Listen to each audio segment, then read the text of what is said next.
మంత్ర, యంత్ర, తంత్ర, మూలిక, రుద్రాక్ష, నవరత్న, హోమ, క్రియ, జ్యోతిష్య, వాస్తు, హస్త సాముద్రికాలచే బ్రహ్మాస్త్ర పరిష్కార మార్గం.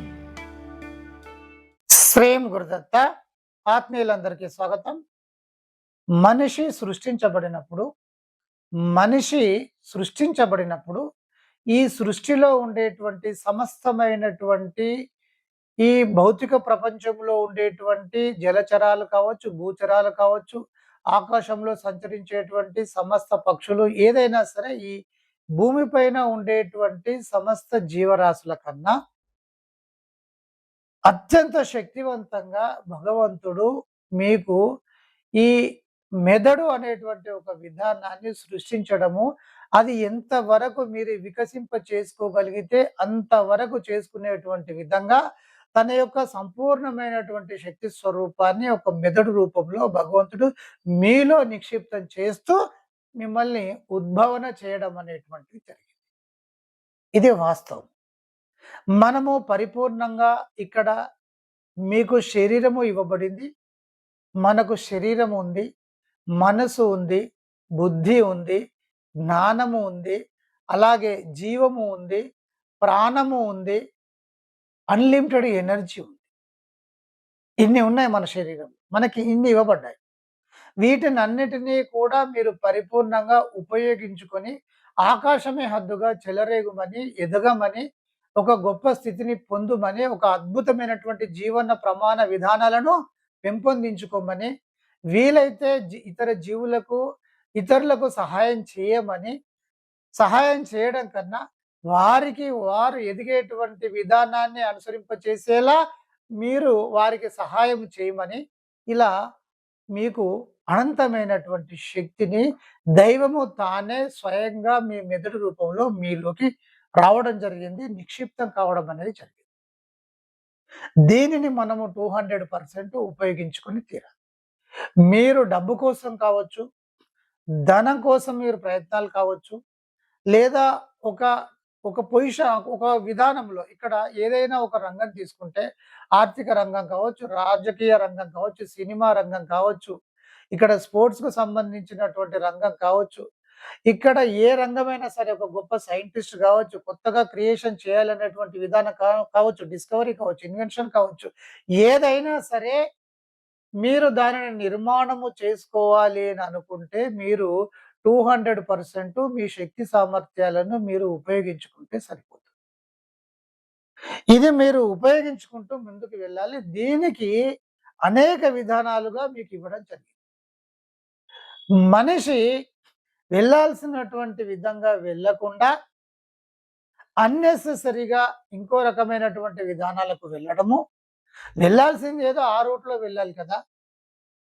నా దగ్గరికి ఒక పాప వచ్చింది, 10th అయిపోయింది, వాళ్ళ డాడీ తీసుకొచ్చాడు. ఏం చేయాలి అంటే ఈ అమ్మాయికేమో సాఫ్ట్వేర్ కావాలని ఈ అమ్మాయికి ఉంది. ఇప్పుడు 10th అయిపోయింది, తీసుకురావడం జరిగింది. సరే నేనేం చెప్పాను, బిడ్డ సాఫ్ట్వేర్ కావాలి, లేకపోతే ఇంకొక హార్డ్వేర్ కావాలి, ఒక ఇంజనీరింగ్ విధానంలో ఉండాలి అనేటువంటిది మంచి విషయమే, నేనేం కాదన్నాను. కానీ అది మీకు జీవితాన్ని ఇవ్వలేనటువంటి పక్షంలో అది మీకు చదువుకున్నా కూడా ఉపయోగం లేదు కదా. మీరు చదువుకున్నది మీకు ఫుడ్ పెట్టాలి, మిమ్మల్ని ఒక గొప్ప స్థాయికి దాన్ని తీసుకెళ్ళాలి. అది లేనప్పుడు అది ఇష్టమైనా కూడా మనం దాన్ని ఉపయోగించుకోవాల్సినటువంటి అవసరం లేదు. దాన్ని ప్రవృత్తిగా పెట్టుకోవచ్చు. అంటే హ్యాబిట్ వేరు, ఒక ప్రవృత్తి వేరు. మనం ఎదగడానికి కావాల్సినటువంటి దాన్ని పట్టుకోవడం వేరు. ఇంజనీరింగ్ మనం ఇష్టమని చేసినప్పుడు ఇప్పుడు సాఫ్ట్వేర్ రంగం కుప్పగొలుతుంది కదా, ఏఐ వచ్చింది. రేపు ఫ్యూచర్‌లో జీఏ రావచ్చు, ఇంకేదైనా రావచ్చు, ఇంకేదైనా కొత్తది రావచ్చు. ఏదైనా కూడా 4 రోజులు ఉంటే వెళ్ళిపోతుంది. వీరు చదువుకొని ఆ బీటెక్ అయిపోయి మళ్ళీ ఏదో సాఫ్ట్వేర్ ట్రైనింగా లేకపోతే ఏఐ ట్రైనింగ్ ఇదంతా చేసుకునేసరికి అది ఉండవచ్చు, ఉండకపోవచ్చు. ఇప్పుడు అలా ఉంది కదా పరిస్థితి. పైగా అమ్మాయి. ఇంకొక విషయం ఏందంటే వారి యొక్క తల్లిదండ్రుల యొక్క జీవన ప్రమాణము అంతగా ఉండదు. మామూలు స్థితి. ఏదో హాస్టల్‌లో అమ్మాయి చదువుతుంది, గవర్నమెంట్ హాస్టల్‌లో 10th అయిపోయింది. నేను చాలా స్పష్టంగా చెప్పాను, బిడ్డ బైపీసీ తీసుకోండి. నాకు ఈ అవగాహన ఉంటుంది కదా! నేను టీచర్ ఫీల్డ్ నుండి వచ్చినటువంటి వాడిని కాబట్టి బాగా అవగాహన ఉంటుంది. బిడ్డ బైపీసీ తీసుకోండి. బాగా కష్టపడి చదవండి. చదవండి కష్టమే. కష్టము, ఇష్టము అన్ని పెట్టేసేయండి. మనకేదైనా జీవితం ఇస్తుంది అనుకున్నప్పుడు దాని పట్ల మనం కష్టపడాలి. అలాగే ఇష్టాన్ని కూడా పెట్టుకోవాలి. ఇష్టం అనేటువంటిది ఇంకా కొంచెం మనల్ని ముందుకు తీసుకెళ్తుంది. చేసేటువంటి శ్రమను తెలియనీయకుండా చేస్తుంది. మరి ఒకవేళ మీరు కొంచెం గట్టిగా చదవడము నేను గైడెన్స్ ఇస్తాను అని చెప్పారు. మీరు అందుకున్నారనుకోండి, మీరు తగిలితే మీకు ఎంబీబీఎస్‌లోకెళ్ళొచ్చు. లేదా ఆల్టర్‌నేటివ్ మెడిసిన్ తీసుకోవచ్చు. చూడండి. ఆల్టర్‌నేటివ్ మెడిసిన్స్ అంటే హోమియో కావచ్చు, సిద్ధ వైద్యం కావచ్చు, ఇలా ఆక్యుపంక్చర్ ఇవన్నీ ఉంటాయి కదా! ఆయుర్వేదం ఇవన్నీ ఉంటాయి. అది లేదు. మీరు అంత అందుకోలేదు. మీరు నైరాశ్యం చెందాల్సినటువంటి అవసరం లేదు. బైపీసీ అయిపోతే మీరు హ్యాపీగా నర్సింగ్ కోర్సెస్ ఉన్నాయి. BSc nursing course, MSc nursing course ఎన్నో ఉన్నాయి. ఇప్పుడు ఫ్యూచర్‌లో అంతా కూడా మెడిసిన్ ఖచ్చితంగా ఉంటుంది. ఎందుకంటే పొల్యూషన్ ఎక్కువగా ఉంది. ఆహారం యొక్క కల్తీ ఎక్కువగా ఉంది. అన్నీ కూడా హైబ్రిడ్ విధానాలు. తర్వాత వ్యక్తి శారీరక శ్రమ చేయట్లేదు. స్ట్రెస్సు కనుక ప్రతి వ్యక్తికి ఒక డాక్టర్ అవసరమే అనేటువంటి విధంగా ఉంటది ఫ్యూచర్‌లో. ఆ వ్యక్తి అప్‌డేట్ కాకపోతే ఇదే పరిస్థితి. కనుక నీకు మెడికల్ ఫీల్డ్ ఎవర్ గ్రీన్ బిడ్డ ఎప్పుడైనా కూడా. బ్రతకడానికి నీకు అద్భుతంగా ఉంటుంది. సరే నువ్వు ఇంకా గట్టిగా సరే హ్మ్. బీఎస్సీ నర్సింగ్ అయింది. సరే మీరేదో చేరుకున్నారు. ఏదో హాస్పిటల్‌లో చేస్తున్నారు. జాబ్ చేస్తున్నారు.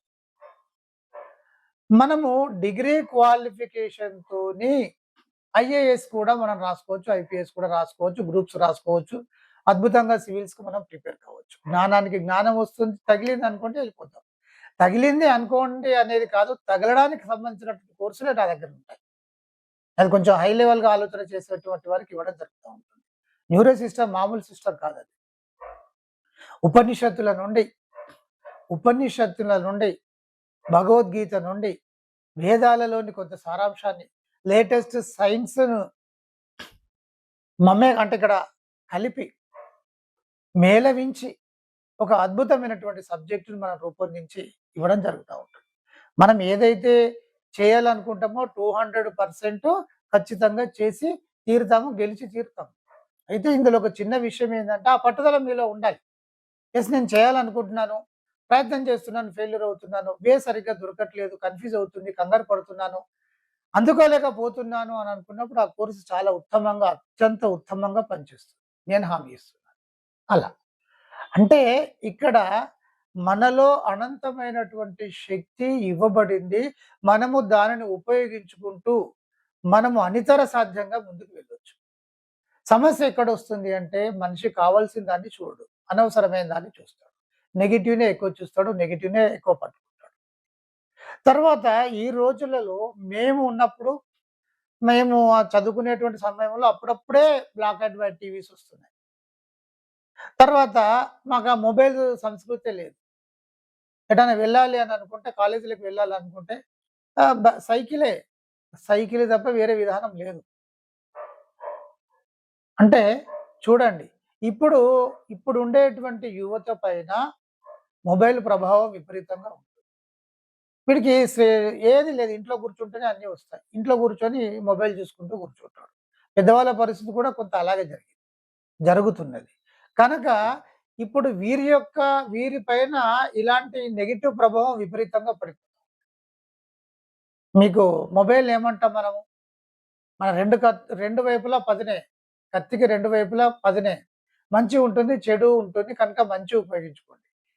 ఇప్పుడు ఎంతమంది ఒక మొబైల్ చూసి మంచి విషయాలు నేర్చుకొని ముందుకు వెళ్తున్నారు. దానికన్నా ఎక్కువగా చెత్త వెళ్ళట్లేదు. బహుశా నెదర్లాండ్స్‌లోనో ఏమో అనుకుంటా. ఈ మధ్యన ఒక స్టేట్‌మెంట్ వచ్చింది. మొబైల్స్ బ్యాన్ చేస్తున్నారు చదువుకునేటువంటి పిల్లలకి. తీసుకురావడానికి వీల్లేదు. ల్యాప్‌టాప్ ఇవన్నీ ఏం లేదు. మీరు చూడండి. మేము చదువుకునేటువంటి సందర్భంలో అక్షర దోషం ఉండేది కాదు. అంటే స్పెల్లింగ్ మిస్టేక్స్ లేకుండా రాసేవాళ్ళం. ర అలా ఉండేది. మాకు వేరే పని లేదు కదా! కూర్చొని రాయడమే కదా! చదవడము, రాయడము, చదవడము, అంతా మనం మ్యాన్ పవరే. ఇప్పుడు వాట్సాప్ పెట్టేటువంటి మెసేజ్‌లలో స్పెల్లింగ్సే వేరే రకంగా తెలీదు. అంటే ఇలా వర్క్ లేకపోవడం వల్ల ఈ ఈ టెక్నాలజీలో పడిపోవడం మూలాన అసలు మనం చేసేటువంటి ఇది కూడా ఈ శ్రమించేటువంటి విధానం తగ్గిపోవడము, అన్నెసెసరీ విధానం వైపు వెళ్ళడము, అనుకున్నది మనం పొందలేకపోతున్నాం. ఇది ఫ్యూచర్‌లో చాలా ఇబ్బందిగా ఉండేటువంటి అవకాశం ఉందని కొన్ని ఇప్పుడు ఏదో ప్రపంచంలో ఏదో ఒక దేశం ముందు పడితే మిగతాయన్ని కూడా అలా పడుతూ ఉంటాయి. కనుక ఇప్పుడేంటంటే యువత పైన ఇంత చెడు ప్రభావం ఉంది కనుక తర్వాత ఇంత ప్రభావం ఉంది. ఈ ప్రభావాన్నంతటిని కూడా పక్కన పెడుతూ ముందుకు పోవడం అనేటువంటిది ఇంకా మా అప్పుడు ముందుకు పోవడం ఈజీగా ఉంది. ఇప్పటి పిల్లలకి ఎన్ని అందుబాటులో ఉన్నా కూడా ఇంత పొల్యూషన్ అనేటువంటిది మైండ్‌లో విపరీతంగా చేరడం మూలాన ముందుకు వెళ్ళలేనటువంటి పరిస్థితి వస్తుంది. అంటే వీరు ఇంకెంత శ్రమించాలి. మీలో ఉన్నది దైవం బిడ్డ. దైవాన్ని ఉపయోగించుకొని ముందుకు వెళ్ళగలిగితే, మీరు ప్రపంచంలో మీరు ఏదైనా సాధిస్తారు. దీనికి భావనా శక్తి ముఖ్యం. థాట్ పవర్ కాదు నాని. థాట్ పవర్, భావనా శక్తికి మొదటి మెట్టు. కానీ భావనా శక్తే రీచ్డ్ పాయింట్ ఇది. భావనను మీరు మీరు నెలకొల్పగలిగితే అది మీకు ఇవ్వడం జరుగుతుంది. అందుకే యద్భవంతి తద్భవతి అన్నారు. అందరూ కూడా థాట్ పవర్, ఆలోచన శక్తి అంటున్నారు. ఆలోచన శక్తి కన్నా భావనా శక్తే గొప్పది. మీకు భావనా శక్తి ఇవ్వబడుతుంది. భావనా శక్తి వరకు మీరు వెళ్ళాలంటే మొదటి మెట్టు ఆలోచనను పట్టుకోవాల్సింది. ఆలోచనను దాన్ని పెంపొందించుకుంటూ ముందుకు వెళ్ళాలి. దీని యొక్క విధానాలన్నీ కూడా నేను ఒక క్లాస్ రూపకంగా మీకు చెప్పబోతున్నాను. అవి ఎప్పుడు ఏమిటి అనేది నేను త్వరలో